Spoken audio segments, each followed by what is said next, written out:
Behind a plan, a performance, a flawless deception. 911 emergency. We need him. Police. What's going on? 515th Street. What's going on there, ma'am? We have a kidnapping. Hurry. Patsy. Patsy. Patsy.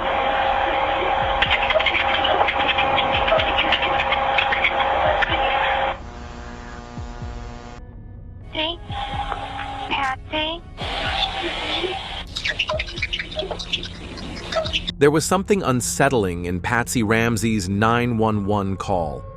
In that brief, haunting silence at the end, what did we miss? What voice emerged that we never paid attention to? On December 26, 1996, a frantic 911 call was placed from the home of John and Patsy Ramsey. Their 6-year-old daughter, JonBenét, was missing, or so the call claimed. That phone call has since become one of the most scrutinized pieces of audio evidence in American criminal history. But while the world focused on Patsy's panicked voice, few have examined what may be even more revealing: the silence of John Ramsay. At first glance, silence might seem insignificant. A man devastated by the supposed kidnapping of his daughter could be in shock or simply letting his wife take the lead. But in the Ramsay case, where every breath is measured and every second dissected, silence becomes a strategy.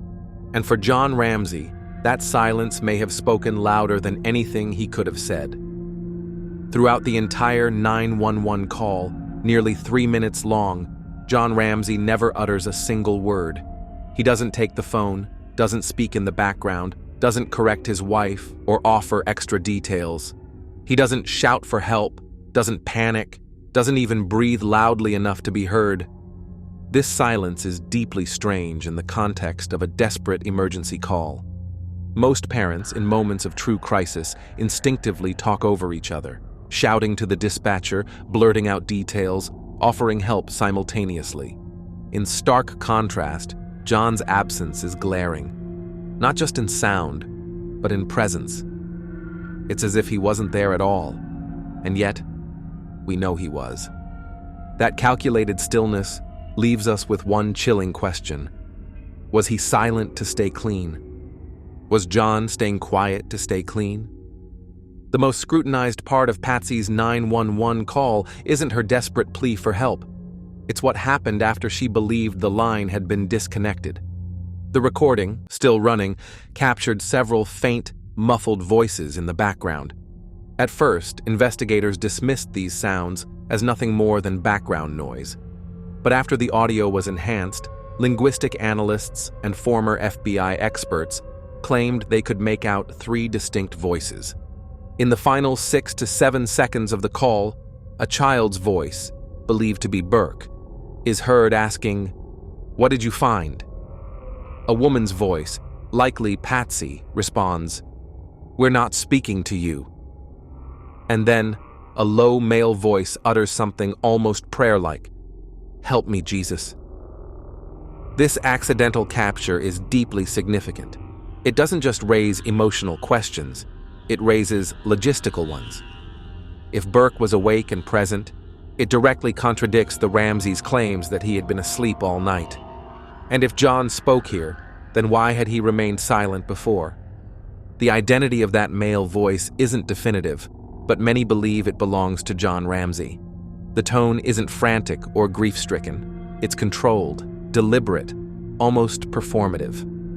The words sound rehearsed, as if designed to convey shock or spiritual crisis, yet the delivery feels hollow. Critics argue it sounds less like an outburst of raw emotion and more like something said to be overheard. If John had truly just discovered his daughter was missing, a quiet, "Help me, Jesus," after the call ended, feels strangely disconnected from reality. It comes across as a narrative insert, not a natural reaction. It suggests the possibility of someone aware they might still be recorded, someone crafting a role instead of revealing genuine anguish. This suspicion grows when paired with later police observations. John remained eerily calm throughout the day. Could that brief phrase have been his attempt to show just enough emotion to seem distraught, but not enough to lose control?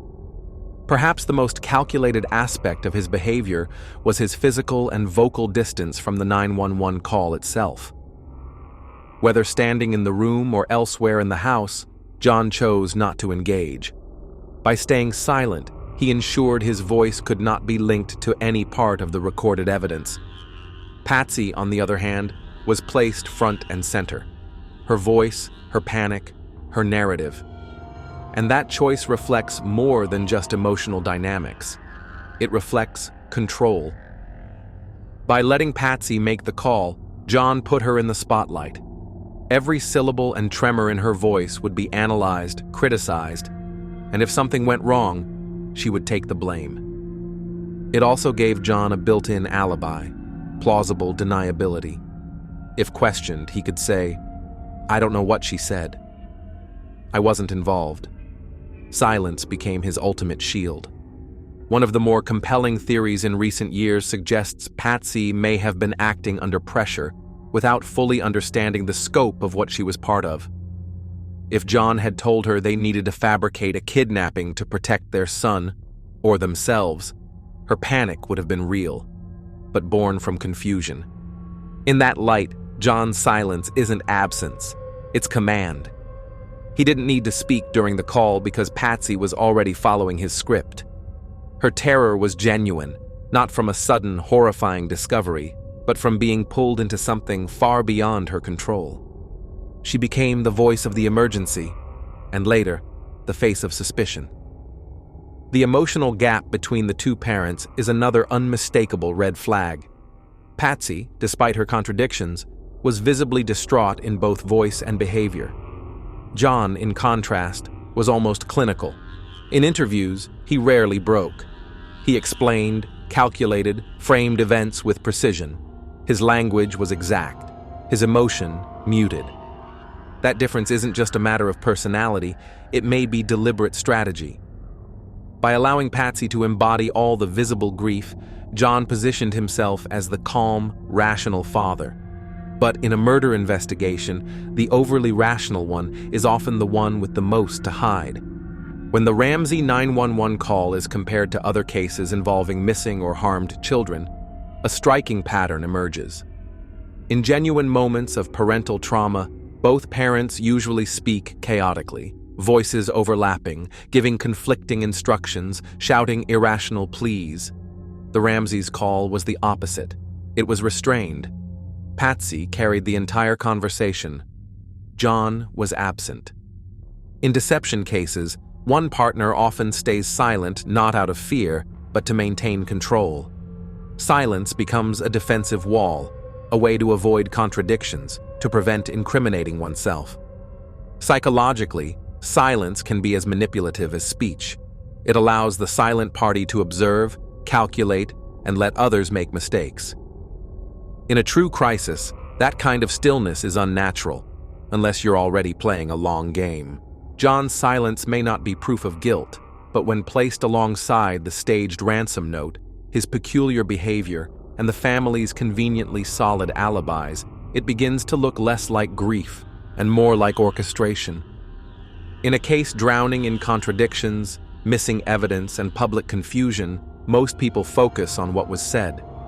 But sometimes, the loudest clue is what isn't said. John Ramsay's silence during that 911 call wasn't absence, it was design. In a moment when most parents scream for help, he chose not to speak, and in doing so, he may have told us everything. The role of Patsy Ramsey. Within the labyrinth of suspicion surrounding the JonBenét Ramsey case, one chilling hypothesis emerges. Patsy Ramsey, the grieving mother, may not have been the mastermind behind the crime scene staging, but rather a pawn in a calculated plan orchestrated by her husband, John. The crime scene itself was meticulously staged, pointing to a deliberate effort to mislead investigators. Central to this deception were two key elements: the garrote and the ransom note, both crafted to frame a narrative of a brutal break-in while subtly steering suspicion toward Patsy. The garrote, constructed from nylon cord and a broken paintbrush handle belonging to Patsy, was wound tightly around JonBenét's neck, cutting deep into her skin. Its design, with a complex knot and a handle for added leverage, indicated a level of premeditation and skill that didn't match the profile of a random intruder. Even more disturbing, the use of Patsy's own paintbrush in both the garrote and in a post-mortem sexual assault appeared to be a deliberate choice, a way to physically link her to the crime scene. This detail supports the theory that John, seen as a rational and controlling presence, staged the scene to transform an accidental injury, possibly caused by Burke, into a manufactured murder scenario, thereby deflecting suspicion away from the family. The sophistication of the garrote stands in stark contrast to other sloppier crime scene details, like the loosely tied nylon cords around JonBenét's wrists. That imbalance suggests the work of someone who knew exactly which elements needed precision to tell the story they wanted, and which could be left as vague background noise. The bindings above JonBenét's head were so loose that they allowed movement, leaving no marks or signs of struggle on her wrists, an anomaly for any genuine kidnapping. Such slack restraint suggests a staged attempt to create the appearance of an abduction, but without the precision a real assailant would use to prevent resistance.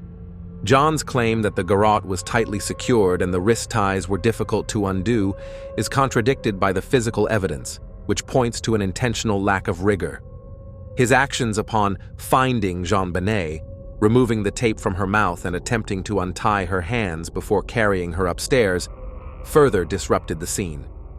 This not only risked destroying forensic evidence, but also conveniently explained the presence of his DNA on the body. These inconsistencies have fueled speculation that the staging was meant to look amateurish, in line with a plan to cast suspicion on Patsy while maintaining the illusion of an external intruder. The ransom note, another key piece of the staged narrative, was written on paper from the Ramsay home with a pen also belonging to them. At 2.5 pages long, it's unusually lengthy for a kidnapping note, estimated to have taken 20 to 30 minutes to compose. An implausible risk for any real kidnapper, who would typically act quickly and leave. The note demanded $118,000, the exact amount of John's recent annual bonus, a detail only someone close to the family could know. Its tone, laced with phrases like "listen carefully" and references reminiscent of action films, felt calculated and theatrical, far more like the work of someone crafting a narrative than a panicked mother. Spelling errors such as business written with an extra S, possession misspelled, and missing letters, in other words, could indicate either a rushed job or a deliberate attempt to imitate an uneducated criminal. Yet the overall structure and commanding language aligned more closely with John's personality as a corporate executive accustomed to control and strategy. Some investigators have even speculated that cultural references, perhaps inspired by materials like the Mindhunter book found in their home, shaped the note's tone. The leading hypothesis is that Patsy did not independently stage the scene, but was manipulated by John into participating, particularly in writing the ransom note. In her panic after finding JonBenét unconscious, John allegedly convinced her the family's reputation and future were at stake if the truth came out. Under this pressure, she followed his loose instructions, adding her own dramatic flair, a trace of her pageant background, while John subtly guided its content to fit his calculated intent. Patsy's strong reaction when she learned the garrote had caused JonBenét's death suggests she believed her daughter was already dead before the staging began, unaware of the full scope of John's plan. The fibers from her clothing, her failure to change outfits before calling 911, her shifting statements, and other incriminating details may not have been random oversights, but deliberate elements planted by John to further implicate her. Among the most damning evidence against Patsy were fibers from the red sweater and black pants she had worn to a Christmas party the night before. Fibers later found near JonBenét's body in the basement. This physical link tied her directly to the crime scene and to the events surrounding her daughter's death. A paintbrush from Patsy's own art supplies was used in a post-mortem act of sexual assault, a deeply personal item that unmistakably linked her to the crime scene. Adding to the suspicion was a bowl of pineapple found on the breakfast table, bearing Patsy's and Burke's fingerprints, but none from John. Traces of pineapple in JonBenét's stomach suggested she had eaten it shortly before her death, further pointing investigators toward Patsy. These physical traces painted her as a central figure in the crime. Yet, the theory holds that John deliberately ensured the presence of these incriminating items, the paintbrush, the pineapple bowl, to implicate Patsy, while carefully avoiding leaving similar evidence himself. Patsy's decision to wear the same clothes from the Christmas party the night before when she called 911 at 5:52 a.m. also drew suspicion. Despite having time to change, she remained in the same outfit, clothing that could carry forensic traces, like the fibers later found at the scene. In stark contrast, John had bathed and changed, removing potential evidence against himself and leaving Patsy more exposed to scrutiny. Her emotional responses became another focus of suspicion. Some officers noted her grief appeared inconsistent, swinging from intense sobbing to moments of silence, and interpreted this as a lack of genuine sorrow. Combined with her frequent visits to doctors for JonBenét's vaginal issues, while claiming no knowledge of prior abuse, the picture emerged of a mother who could be easily positioned to take the blame. According to the manipulation hypothesis, Patsy's actions were shaped by her fragile mental state after finding JonBenét unresponsive. Her trembling voice on the 911 call and her cries of despair upon seeing the body reflected a mother in shock and panic, a state in which she would be highly susceptible to John's direction. He allegedly convinced her that staging the scene was necessary to protect the family, especially Burke, from legal consequences. This trust made her follow his guidance, leaving behind her own fingerprints and fibers, while John remained largely free of physical evidence. Patsy's statements to police were riddled with contradictions about the night's events, in stark contrast to John's and Burke's simple claim that they slept through the night. This discrepancy made her seem less credible and placed her at the center of suspicion. Her role in JonBenét's pageant activities also fueled public and media criticism, with accusations of sexualizing her daughter through adult-like costumes and heavy makeup. This scrutiny intensified theories of psychological strain or even obsession that could have led to violence, especially when coupled with speculation that she snapped over JonBenét's bedwetting, supported by the discovery of pull-ups in the bathroom. Meanwhile, John maintained a lower profile, shielding himself from such public judgment. The absence of his fingerprints on the pineapple bowl, his avoidance of handling evidence, and his minimal interaction with the crime scene allowed Patsy to bear the brunt of suspicion. His influence extended beyond the night of the crime. The family delayed formal police interviews for 4 months, officially attributed to Patsy's grief, but a move that only deepened perceptions of her being uncooperative. In contrast, John's composed demeanor and limited engagement with investigators helped him avoid similar suspicion. At the scene, John's actions, such as removing tape from JonBenét's mouth and carrying her body upstairs, disrupted potential forensic evidence. These actions could explain the presence of his DNA, while ensuring Patsy's traces were more prominent. The lack of John's fingerprints, the carefully crafted alibis for him and Burke, and the pattern of incriminating evidence pointing toward Patsy suggest a deliberate strategy to frame her while keeping himself in the shadows.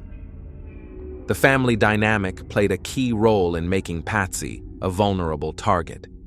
She was the primary caregiver, deeply involved in JonBenét's daily life, particularly in preparing for pageants.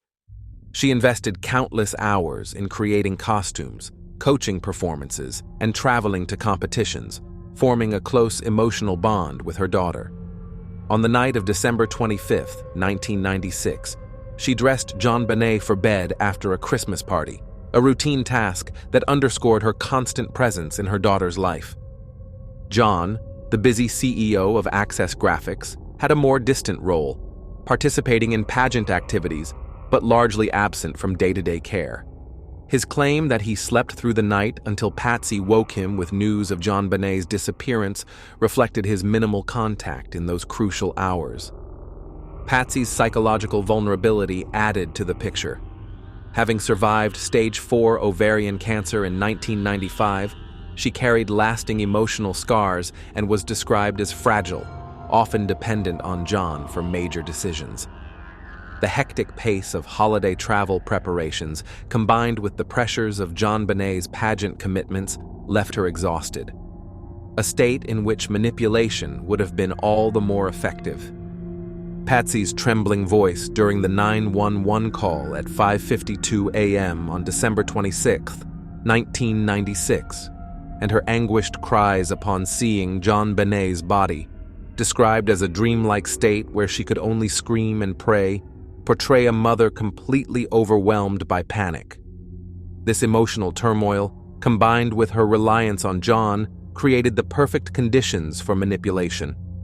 The hypothesis suggests that John exploited this fragility, convincing Patsy that staging the crime scene was necessary to protect their family, particularly Burke, from legal repercussions. Her contradictory statements to police, riddled with inconsistencies about the events of that night, stand in stark contrast to John and Burke's simple claim that they had slept through the night, suggesting that she was burdened with a complicated narrative she did not fully understand, leaving her even more exposed to suspicion. The media's portrayal of Patsy intensified her vulnerability, turning her into a prime suspect in the public eye.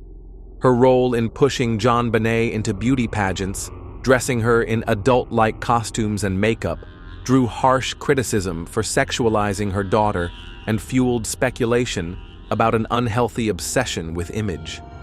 Reports of JonBenét's bedwetting, coupled with pull-ups found in her bathroom, led some to theorize that Patsy, under stress, may have snapped and accidentally caused harm. The media seized on these narratives, framing her as a potentially unstable mother. The fact that she was wearing the same clothing from the previous night during the 911 call was seen as suspicious, despite her obvious emotional distress. Fibers from her red sweater and black pants found near JonBenét's body, along with her fingerprints on the pineapple bowl, cemented her as a focal point of suspicion. Some police officers noted her grief as inconsistent, shifting abruptly from sobbing to silence, further questioning her sincerity and reinforcing media portrayals of her as a possible culprit. This convergence of Patsy's frequent close interactions with JonBenet, her psychological vulnerability, and the relentless scrutiny of the media made her an easy target for both John's alleged manipulation and public suspicion. The theory posits that John, maintaining a composed demeanor and avoiding incriminating evidence such as fingerprints, deliberately positioned Patsy to leave physical traces, fibers, fingerprints, while he erased his own. Her emotional dependence on him, evident in her reliance during the crisis and their unified public appearances, suggests she trusted his guidance without suspecting that he might be deflecting blame onto her. The media's fixation on her pageant involvement and perceived instability obscured John's calculated distance, allowing him to operate from the shadows.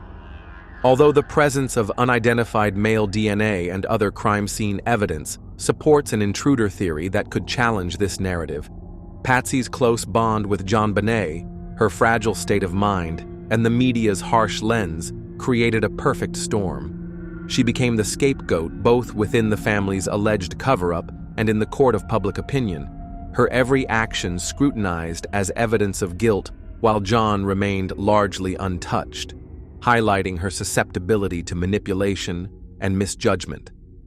Added to this is the suspicion that John Ramsay deliberately invited friends to the crime scene shortly after the 911 call on the morning of December 26, 1996, forming a critical part of the theory that he orchestrated a cover-up in the JonBenet case.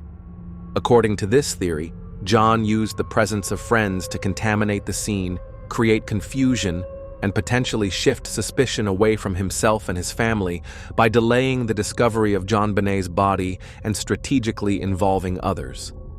Immediately after Patsy's 911 call at 5:52 a.m. and the discovery of the ransom note at approximately 5:30 a.m., John and Patsy invited 4 friends to their home, ostensibly for emotional support in the face of a madman holding their daughter. However, the theory contends that John's real motive was to compromise the crime scene. By having others present, he ensured they might inadvertently touch the body or leave DNA and trace evidence, thereby complicating the investigation and providing alternative suspects should the intruder theory fail. The selection of friends was, according to the theory, deliberate. John avoided inviting their closest allies, the Steins, who hosted the Ramseys after the incident and later moved with them to Atlanta.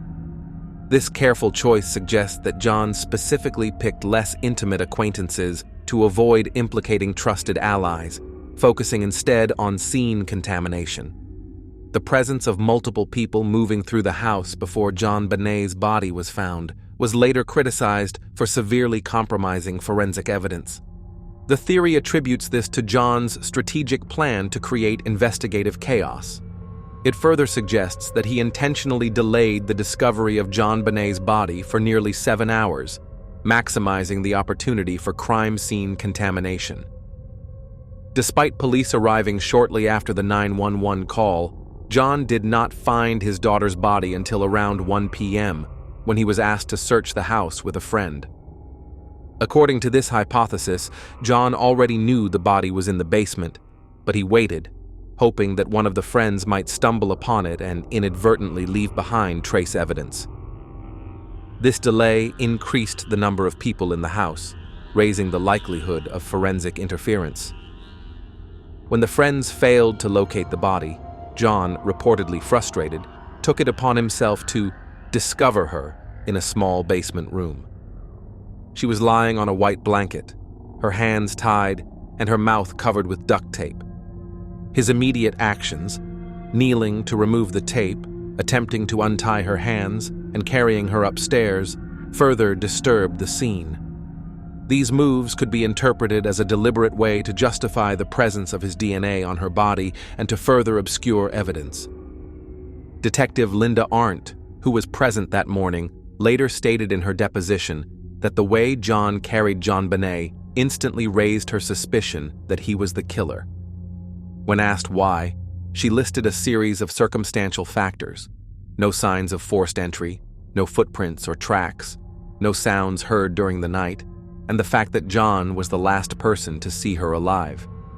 But what stood out most to her was the way he carried his daughter, lifting her with her head above his own and cradling her from beneath the thighs, almost deliberately avoiding looking at her face.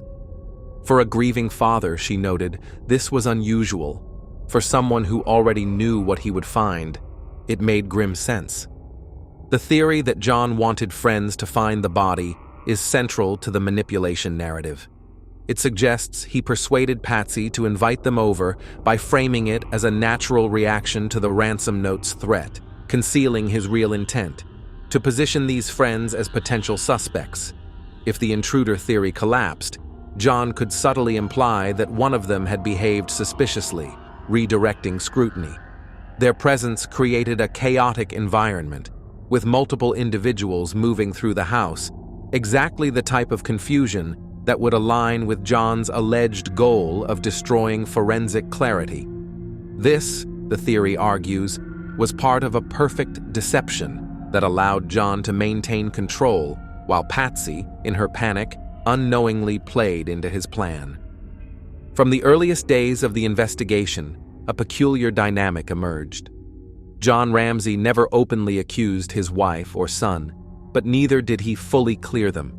Instead, Patsy became the emotional center of suspicion, the hysterical, unstable, distraught mother, making her the natural lightning rod for both media speculation and public suspicion. It was a remarkably effective strategy. The more emotional you appear, the guiltier you seem, and John appeared to understand this perfectly. In one interview, when Patsy began to stray from their agreed-upon script, John shot her a sharp glance and clicked his tongue, a subtle but authoritative cue. It wasn't merely the gesture of a concerned partner. It was the signal of a director, reminding an actor to stay in character. With Burke, the protection was even more calculated. Long before investigators or the media raised any questions, the Ramsays were already insisting that Burke had slept through the entire night. Patsy repeated this so often that it stopped sounding like testimony and began to sound like a rehearsed line from a prepared script. The family also tightly restricted Burke's access to both the media and law enforcement, ensuring that his role in the narrative remained controlled from the very start. From the start, Burke was almost erased from the story. John didn't need to declare him innocent. He built a version where Burke never had the chance to be guilty. Patsy, fragile and emotional, became the perfect scapegoat. John stayed calm, composed, and in control, not by defending them, but by assigning their roles. As the investigation progressed, disturbing whispers emerged. This wasn't just murder, but possibly years of abuse. JonBenét's medical history showed troubling signs, and the autopsy confirmed both recent and prior sexual trauma. If John was involved, covering it up wasn't just family protection, it was self-preservation. The calculated moves, letting Patsy write the ransom note, staging the discovery of the body, weren't to save her, but to set her up. Patsy became the face of chaos, Burke the innocent child, and John the father, holding it together. But if he was hiding something far more personal, every detail, the garrote, the note, the timing, was no accident, but deliberate design. Beneath the grief, medical and forensic evidence pointed to a secret too vile for the world to forgive. And when the walls closed in, John didn't run or confess. He shifted suspicion onto Patsy, a role he had crafted for her from the beginning. Patsy's dependence on John made her the perfect pawn. He didn't write the ransom note himself. He put the pen in her hand. Whether guided or improvised, it became her handwriting on an absurd document that would distract investigators for years. When police arrived, John stayed calm and controlled, letting Patsy call 911, break down on TV, and leave her fingerprints on everything. He didn't lie. He just stayed silent while others said the wrong things. The roles were set: Patsy as the unstable mother, Burke as the innocent child, John as the composed father. But beneath John's control was fear. Fear of what the autopsy might reveal about JonBenét's life. One unscripted moment showed Patsy's raw defense. When Barbara Walters called the pageant images perverted, she snapped back, insisting they were innocent fun, like a father sharing baseball with his child. To Patsy, the pageants were joy, not danger. Patsy never thought the stage would follow them home. John, however, watched and calculated, letting the world cast her as the problem. The makeup, dresses, and tiaras became evidence for the theory she loved too much, pushed too hard, and snapped. He stayed silent, never defending her, never stopping the accusations, letting her take the fall for the media, the public, and for him. While people debated her parenting, no one questioned JonBenét's chronic infections, prior injuries, or signs of trouble before Christmas night. The beauty queen image became perfect camouflage. John stood beside her on TV, letting her cry, speak, and burn. He didn't write the ransom note, but gave her the pen. He didn't lie outright, but let her drown in half-truths. He may not have struck the blow, but he ensured she looked guilty. He knew what closer scrutiny might reveal: the autopsy, the garrote, and what they symbolized. So, he let the world believe Patsy failed, Burke snapped, or someone else did it. Survival only required someone else to stand in the fire. One key issue: JonBenét's approximately 30 medical visits in 3 years for vaginal problems. If John was abusing her, such visits, even to family friend Dr. Boof, were risky. More likely, as a busy CEO following traditional gender roles, He left these matters to Patsy, who may not have shared details. Dr. Booth never did internal exams, focusing on infections, which kept abuse hidden. John's public support for Patsy until her death may seem inconsistent with framing her, but it could have been strategic, defending her while keeping suspicion alive. When asked for a handwriting sample, he provided the notepad used for the ransom note, subtly linking her to it. No direct proof ties John to abuse.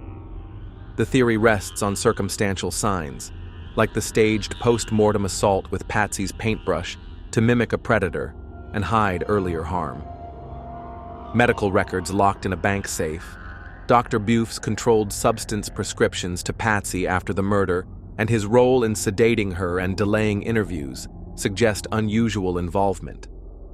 His failure to refer JonBenét to a specialist and his presence at the Fernie home on December 26th deepened suspicion.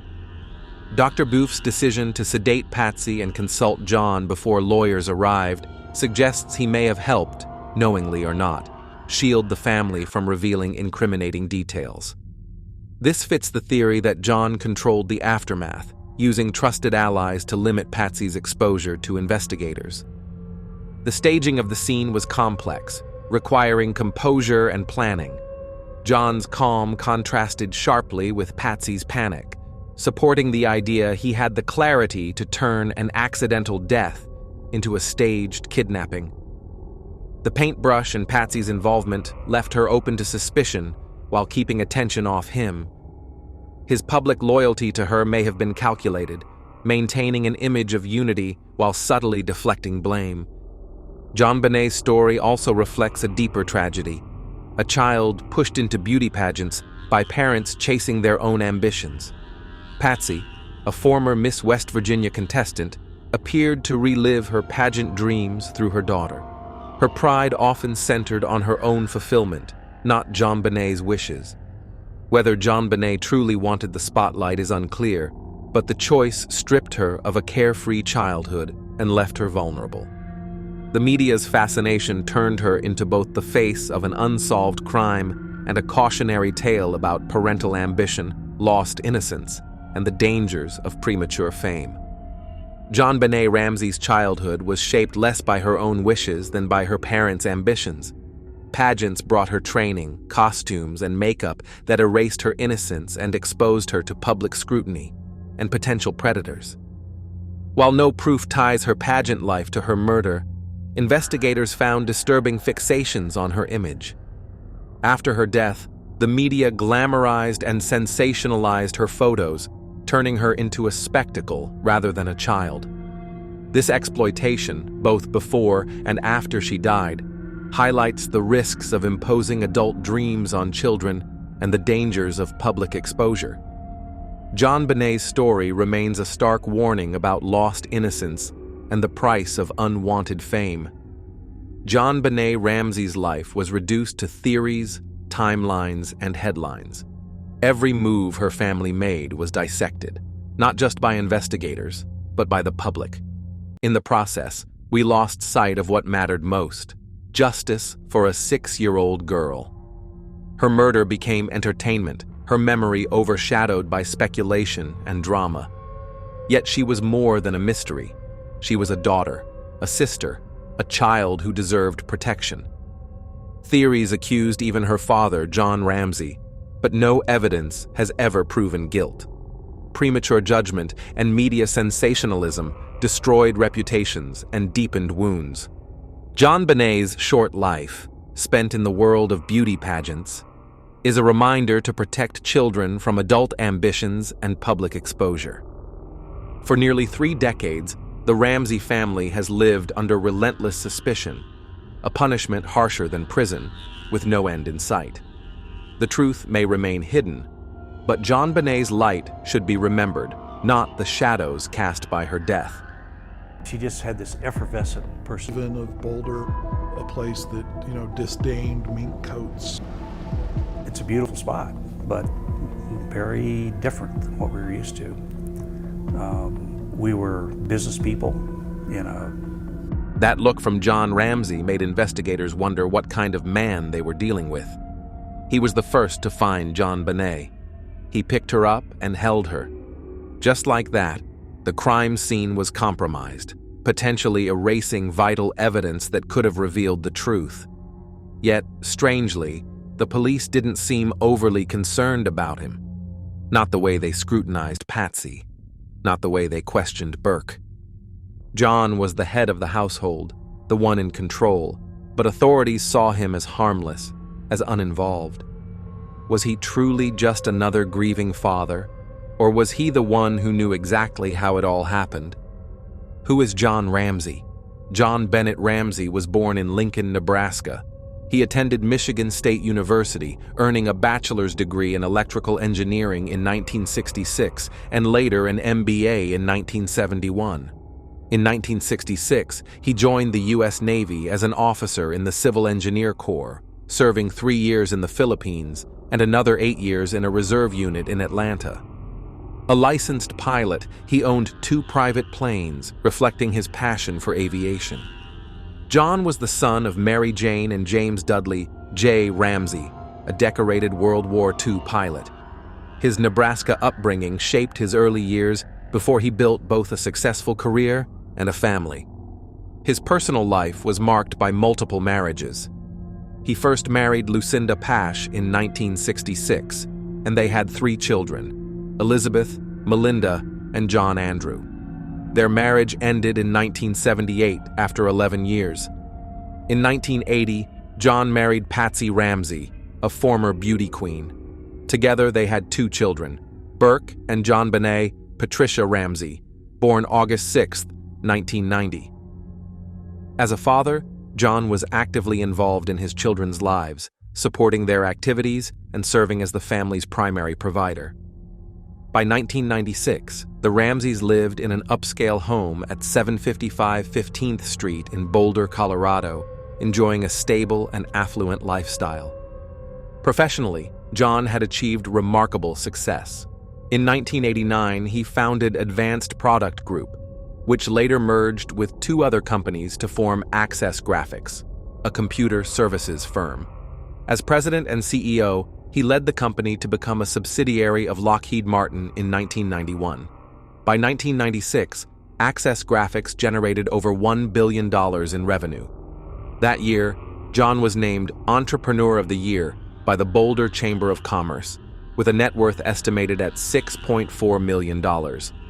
Just weeks before Christmas 1996, he received a $118,000 bonus, a sum that highlighted both his financial achievements and the comfortable security he provided for his family. Beyond work, John took part in family and community life, especially during the holidays. The Ramseys were known for their involvement at St. John's Episcopal Church in Boulder and likely participated in holiday-related activities. John also supported JonBenét's participation in children's beauty pageants, often attending rehearsals or events, including a public performance at a local Boulder mall shortly before Christmas. The Ramseys were part of Boulder's wealthy and well-connected social circle, with close friendships among influential families such as the Whites and the Steins. On December 23, 1996, John, Patsy, JonBenét, and Burke attended a Christmas party at the home of Fleet and Priscilla White, a key date later considered significant in the case timeline.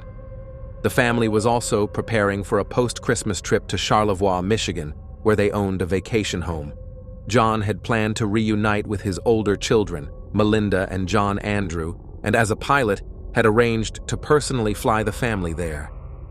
In the days before December 25, 1996, John Ramsay's life appeared full, balancing business success, family devotion, community ties, and festive holiday plans. Yet, within days, everything would change forever. On the evening of December 23, 1996, John Ramsay, along with Patsy, JonBenét, and Burke, attended a lively Christmas party at the home of their close friends, Fleet and Priscilla White, in Boulder, Colorado.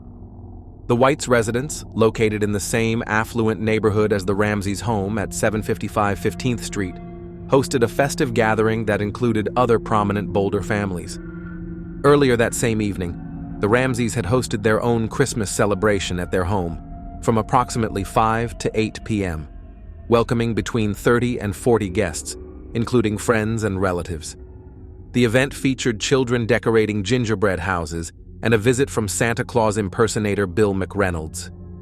During the festivities, Patsy gifted JonBenét a gold bracelet engraved with her name and the date, 25th of December, 1996.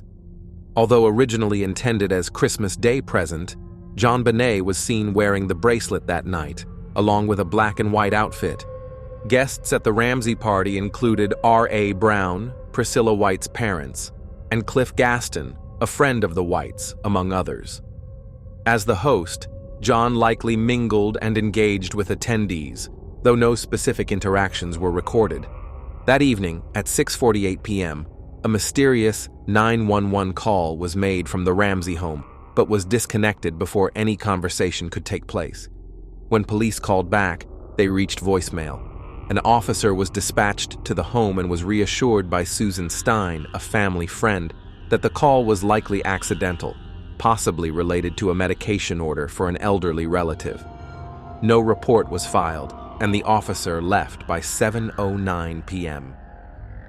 On Christmas Day, December 25th, the Ramseys celebrated at home. JonBenét received a bicycle as a gift, and the family engaged in typical holiday traditions, including opening presents and sharing meals. That evening, John Ramsay was seen carrying JonBenét to bed after the festivities. Some sources suggest she may have eaten pineapple later that night, though there is no confirmed link tying John to this. Emergency. We need him. Police. What's going on? 5515th Street. What's going on there, ma'am? We have a kidnapping. Hurry, please. Explain to me what's going on, okay? There, there's a note left and our daughter's gone. A note was left and your daughter is Yeah. gone? How old is your daughter? 6 years old. She's gone. 6 years old. How long was it? I don't know. I just found the note. And my daughter's Does it say who took her? What? Does it say who took her? I don't know.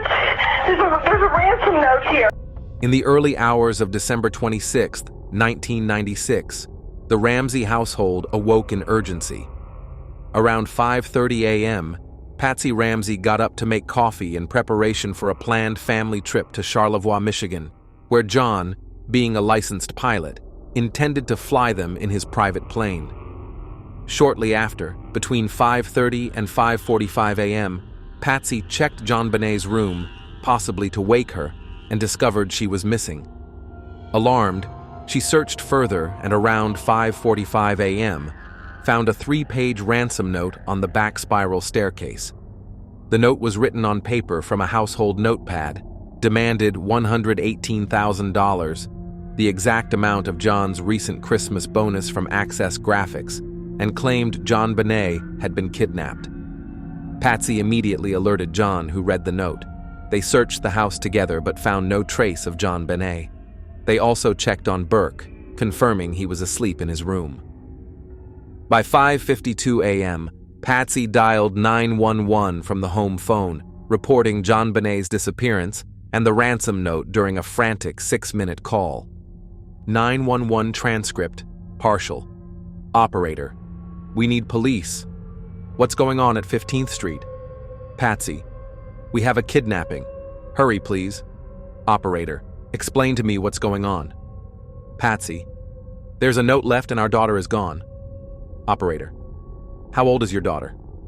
Patsy: 6 years old. She's blonde. Operator: how long ago was this? Patsy: I don't know. I just found the note. Operator: does it say who took her? Patsy: I don't know. There's a ransom note here. The 911 call made by Patsy Ramsey that morning has been analyzed for linguistic and behavioral anomalies, raising serious questions about its authenticity and purpose. From the outset, Patsy's responses diverged from what would typically be expected in a genuine emergency. Instead of directly answering the operator's first question, "What's going on?" Patsy began by stating her address. While this could be seen as a practical move to speed up assistance, it also suggests the possibility of a rehearsed script, a sequence of planned responses rather than an unfiltered plea for help. Her choice of words, "We have a kidnapping," is notably passive. She does not specify who has been kidnapped, nor does she link herself directly to the victim. The use of "we" instead of "I" dilutes personal responsibility and emotional connection, creating a subtle psychological distance from her own daughter. Throughout the call, Patsy repeatedly mentions the ransom note before addressing the fact that her daughter is missing, shifting the focus from a missing child to a found object. This prioritization is unusual for a distressed parent. She also continues to use collective pronouns like "we" and "our daughter" instead of "my daughter," which weakens the expected personal grief and panic. Her tone feels more like a factual narration than the voice of a terrified mother. Patsy repeats the word "please" multiple times, more often than typical in an emergency. While politeness isn't inherently suspicious, excessive courtesy in a 911 call can be a subconscious attempt to appear calm and cooperative. She also uses the word "just" often, e.g., "I just got the note," which can be a way to narrow the scope of discussion and avoid deeper questioning. Perhaps most striking is what's missing from the call. Patsy never speculates on who might have taken JonBenét, never mentions any sign of forced entry, and makes no reference to the ransom note's warning against contacting police, a detail one would expect to be mentioned by someone genuinely fearful for their child's life. Most disturbingly, there is a complete absence of expressed concern for JonBenét's safety or emotional state. Patsy never asked the 911 operator for advice on what to do, how to find her daughter, or what might happen to her. This lack of natural, urgent concern is alarming. That said, some of Patsy's responses do come across as credible. When she answers certain factual questions with, "I don't know," it may suggest truthfulness, as deceptive individuals often avoid admitting a lack of knowledge. These moments offer some authenticity, but they are surrounded by troubling inconsistencies and emotional detachment. Perhaps the most revealing moment comes after the main call appears to end. Unbeknownst to Patsy, the line remains open, and background audio captures what seems to be a heated exchange between multiple people.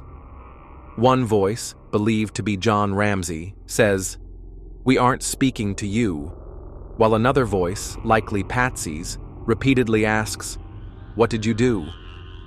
These comments appear directed toward their son, Burke, whom the Ramsays had claimed was asleep the entire time. This off-script moment introduces the possibility of internal family conflict and undermines the earlier narrative presented in the call. While it is clear that Patsy was the one who dialed 911, the true intent behind the call, whether it was a genuine cry for help or part of a larger attempt to manage a tragic situation, remains deeply ambiguous. Following Patsy Ramsey's frantic 911 call at 5:52 a.m. on December 26, 1996, reporting JonBenét's disappearance and the discovery of a ransom note, police arrived at the Ramsey home. John Ramsay initially cooperated with officers, providing details about the ransom note and the family's situation. In the midst of the crisis, John reached out to close friends, including Fleet and Priscilla White, seeking emotional support. These friends arrived at the house that morning and moved freely through the home before it was properly secured as a crime scene. The decision to invite friends, despite the ransom note's warning against contacting anyone, raised suspicions among investigators and the media. The presence of outsiders potentially compromised evidence such as fingerprints or other trace materials, prompting questions about whether John had intentionally allowed this disruption. While no direct evidence supports such intent, the lack of control over the scene, with friends reportedly cleaning the kitchen or touching objects, as noted by journalist Diane Diamond, was viewed as unusual, though it could also be attributed to panic and inexperience in handling such a crisis. Throughout the morning, John participated in a limited search of the house alongside police, who initially focused on securing JonBenét's room but neglected a thorough inspection of the basement. Details of John's actions between 6 a.m. and noon are sparse, leading some investigators to question whether he was actively searching for his daughter. This perceived lack of urgency was considered unusual for a father whose child was missing, though it might have reflected adherence to police instructions or the effects of emotional shock. Additionally, 9/11 dispatcher Kim Archuleta noted in a CBS interview that John appeared calmer than Patsy during early interactions with police, a demeanor some found inconsistent with the expected panic of a grieving parent. However, this calmness could align with John's composed nature as a successful businessman, and no concrete evidence links it to wrongdoing. Around 1 p.m., Detective Linda Arndt, the lead officer at the scene, instructed John and Fleet to conduct a thorough search of the house for anything unusual. They went directly to the basement, where John opened the door to a small storage room used for Christmas decorations. There, he discovered JonBenét's body on the floor, covered by a white blanket with duct tape over her mouth and a garrote around her neck. In a moment of distress, John removed the tape, lifted her body, and carried her upstairs, screaming as he placed her near the Christmas tree in the living room. This action was viewed as highly suspicious by investigators as it disturbed critical evidence, including the body's position, potential fingerprints on the tape, and DNA traces. In a 1999 Good Morning America interview, Linda Arndt described a wordless exchange with John that left her suspecting his involvement. While this observation was subjective, the choice to check the basement directly and locate the body so quickly also raised questions. Some, like CBS's 2016 documentary, suggested John might have known the location beforehand. No evidence confirms this, and his emotional outburst upon finding JonBenét could equally reflect a father's instinctive reaction to a horrific discovery. The JonBenét Ramsey case hinges on a collection of evidence that has fueled decades of speculation, pointing to both the Ramsey family and an unknown intruder as potential suspects. The ransom note, discovered by Patsy Ramsey around 5:45 a.m. on December 26, 1996, is a central piece of evidence. Written on paper from the Ramsey household, it demanded $118,000, the exact amount of John Ramsay's Christmas bonus, and contained theatrical language reminiscent of movie scripts. The FBI noted its unusual length and detail compared to typical kidnapping notes. Behavioral analysts suggested the note's maternal tone and insider knowledge of John's bonus pointed to someone close to the family, with suspicion falling on Patsy due to inconclusive handwriting analysis that could not rule her out. John and Burke Ramsey were excluded as authors. The note's creation at the scene and the absence of follow-up calls from any kidnappers raised doubts about its authenticity, suggesting possible staging. JonBenét's body, found by John Ramsay in the basement wine cellar around 1 p.m., provided critical clues. The autopsy revealed she died from strangulation via a garrote made from a broken paintbrush owned by Patsy, coupled with a severe skull fracture. Signs of assault, including vaginal abrasions and blood, suggested a possible sexual motive, though the absence of semen complicated the theory. The body was covered with a white blanket, and its placement in a rarely used room implied the perpetrator knew the house well. However, the partial covering did not align with typical parental behavior, which some argued reduced the likelihood of family staging.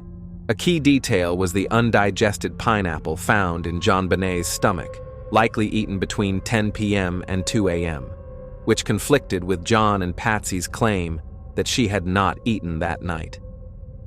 A bowl of pineapple in the kitchen bore Burke's fingerprints, though their age could not be determined. This fueled speculation about his involvement despite his young age of 9. John's act of moving the body and removing the duct tape disrupted the crime scene, drawing suspicion from investigators like Linda Arndt, though it could also reflect a father's emotional response. The garrote's sophisticated design and the sexual assault evidence support an intruder theory, but the use of household items kept the family, particularly Patsy, under scrutiny. Unidentified male DNA found on JonBenét's underwear, leggings, and under her fingernails is the strongest evidence supporting an intruder theory. This DNA, which did not match any Ramsey family member or any entry in the CODIS database in 2003, led District Attorney Mary Lacey to publicly exonerate the Ramseys in 2008.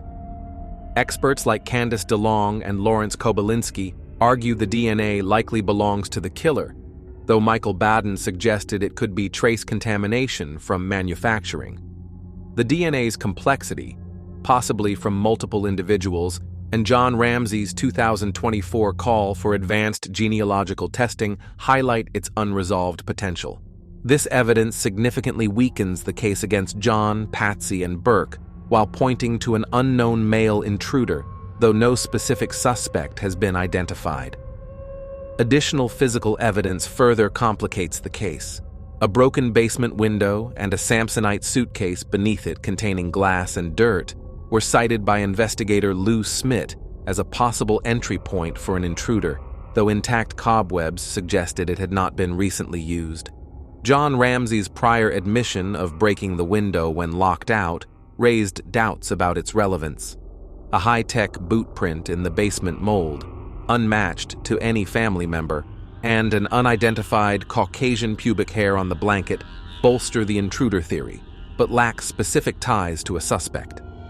Other unexplained items include a rope found in a nearby bedroom not owned by the Ramseys, and a flashlight on the kitchen counter, possibly used in the head injury but bearing no blood or DNA.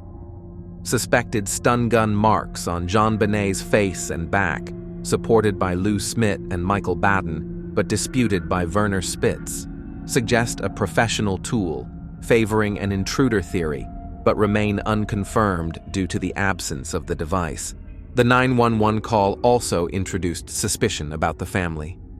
Enhanced audio analysis detected background voices, including one resembling Burke's, contradicting the claim that he slept through the night. Patsy's choice of words, such as gone and missing, was flagged as potentially deceptive by some analysts, while John's calm demeanor added to doubts, though it could be explained by his professional composure. This audio evidence casts suspicion on Patsy and Burke, but its ambiguity prevents firm conclusions. It is clear that John Ramsay's presence looms large in connection to nearly every piece of evidence in the case, from discovering JonBenét's body and disturbing the scene to the ransom note referencing his exact Christmas bonus. Even the physical evidence, such as the garrote and possible stun gun marks, has been linked by some to an intruder. Handwriting analysis ruled John out as the note's author, and the DNA evidence did not match him. His actions, while suspicious to some, could also be seen as the emotional reactions of a father confronted with unimaginable tragedy. Despite these connections, the lack of conclusive evidence keeps John on the periphery of suspicion, entangled in the case but never fully implicated as the perpetrator. Still, upon deeper examination, there are undeniable red flags that continue to fuel debate. That look from John Ramsay made people wonder exactly what kind of man they were dealing with. He was the one who first discovered JonBenét. He picked her up and held her. In doing so, he destroyed the crime scene, erasing what might have been the truth. Yet, strangely, the police didn't seem too concerned about him. Not the way they scrutinized Patsy, and not the way they questioned Burke. John was the head of the household, the one in control. But they viewed him as harmless, uninvolved. Was he truly just another grieving father, or was he the one who knew precisely how everything had happened? So, who was John Ramsay? JonBenét Ramsey was born in Lincoln, Nebraska.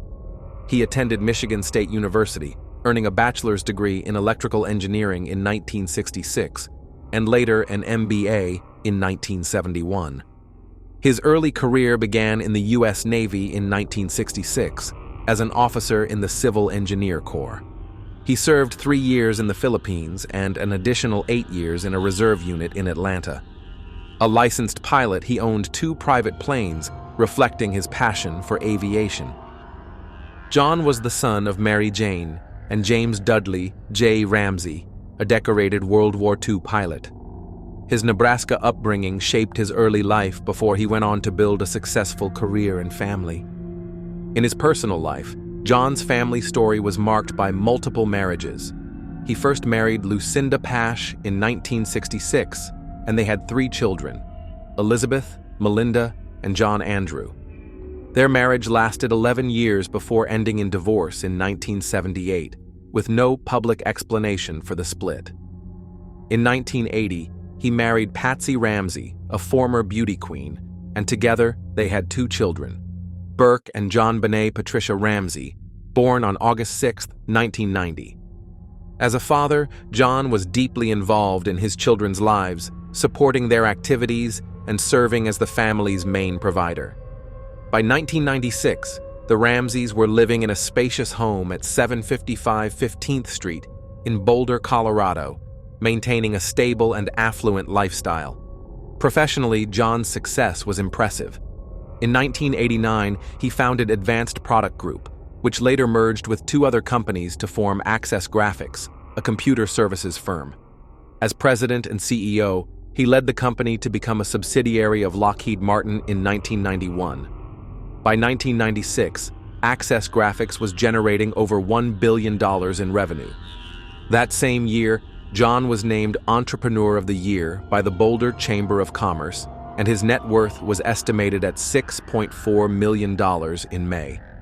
In the weeks before Christmas 1996, he received a substantial bonus of $118,000, further proof of his financial success and the comfortable life he provided for his family. Beyond work, John was active in family and community life.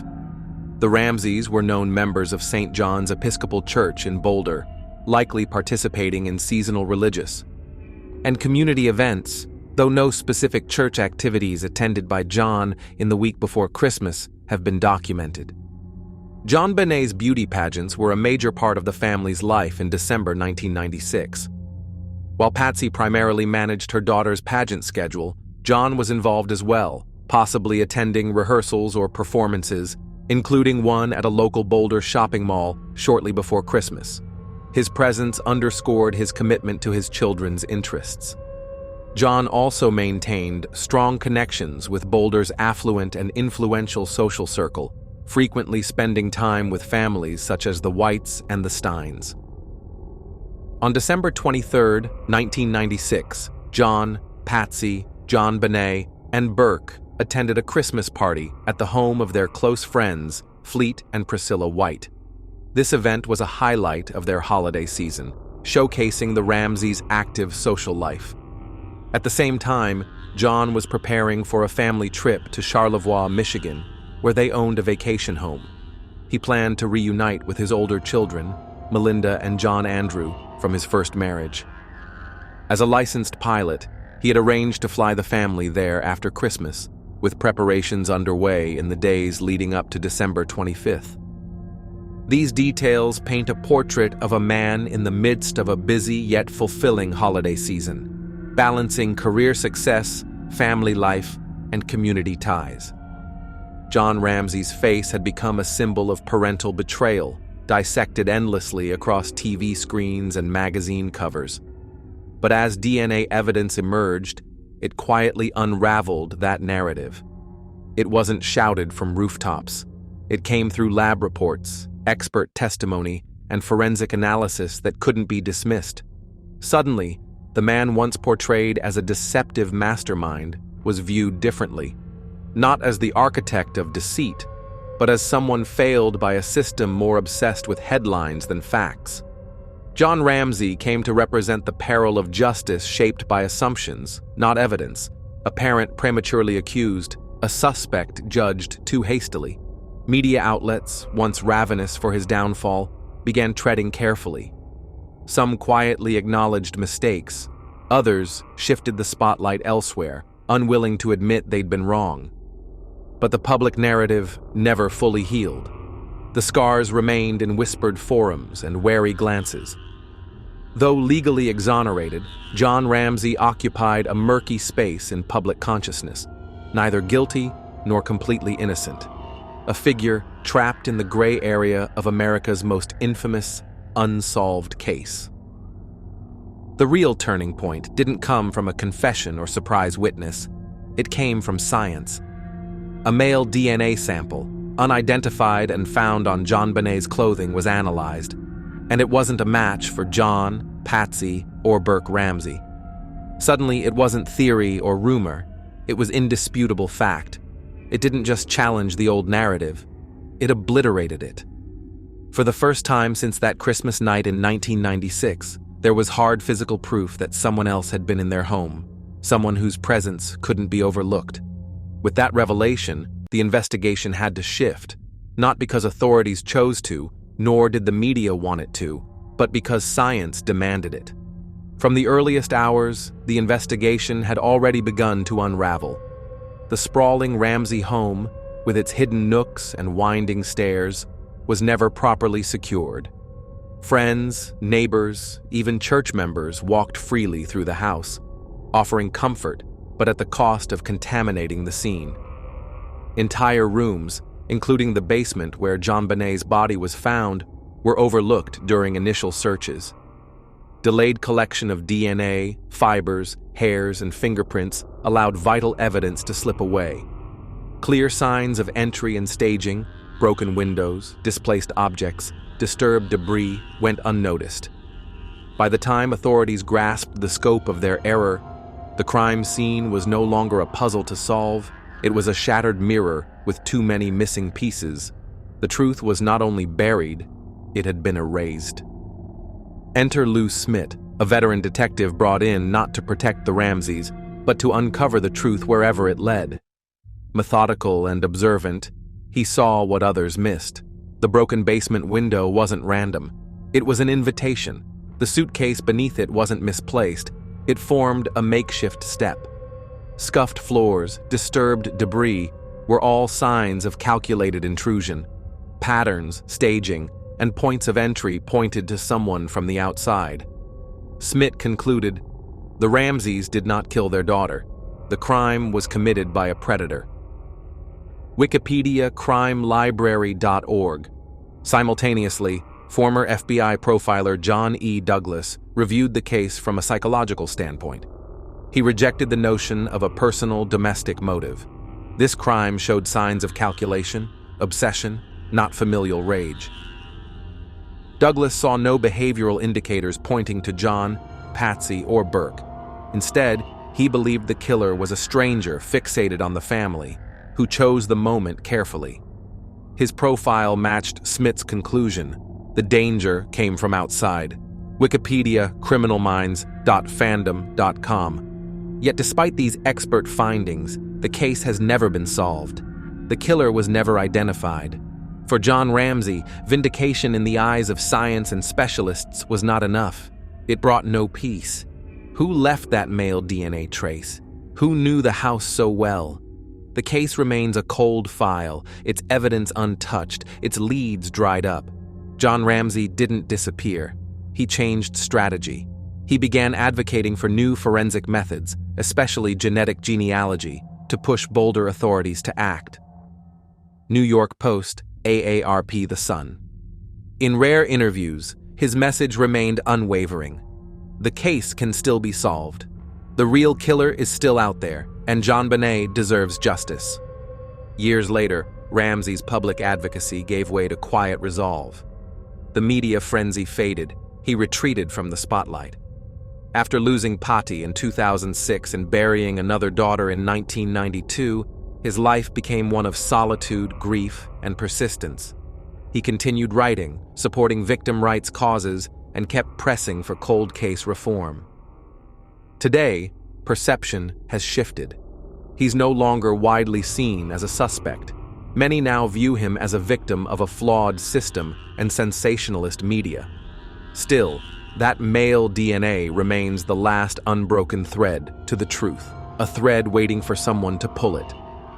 Technology may hold the key, but only if those wielding it choose to do so.